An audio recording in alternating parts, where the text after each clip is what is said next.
Hi. One of the simplest upgrades that anybody can do to their computer is just upgrade their RAM.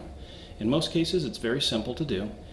And I would start out by going ahead and doing a search online on either Kingston or Crucial's websites to be able to do a compatibility search. After you go ahead and complete that search by typing in your model number of your computer, so like for example we have a Gateway here and you can look up the exact model number for it, or on a laptop as well, then it will go ahead and be able to determine what memory speed that you need and type of memory, so that you can go ahead and either remove the existing memory or add to it. And it just depends on the configuration. On this particular motherboard here, we have 4 slots. And it's very simple to go ahead and add or remove the memory. It just goes ahead and clips in. And on the memory itself, it actually tells you the speed and timing and type of memory that it is.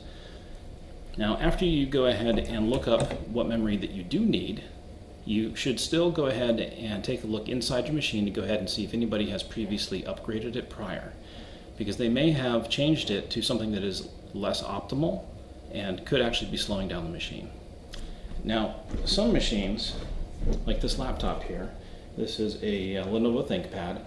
It's like an Ultrabook, and if you take a look, you'll notice that there's actually no place to upgrade the memory on here. So in this particular instance, this machine is non-upgradable. Now, some Ultrabooks that are still very thin do have the ability to add like a single DIMM to it, and typically it'll have like 4 gigs of memory on the motherboard itself, and then maybe like another 4 gigabyte DIMM that is installed, for a total of 8 gigs.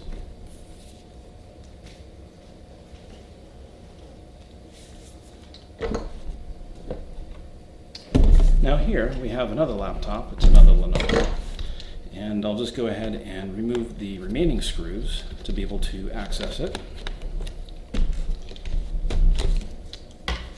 And here we can actually go ahead and see that it has 2 DIMM slots. Now here, if we go ahead and actually take the memory out, you can actually see what is written on them. In this case, this is a Samsung chip that is 4 gigs, PC3L, and the speed is 12,800 S, and then there's the timings of 11, 13, and B4.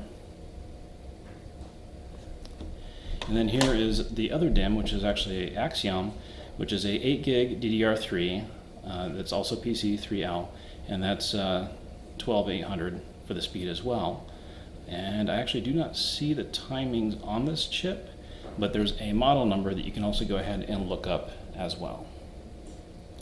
And typically the manufacturers will go ahead and give you the specifications of the memory when you look it up on their site by part number.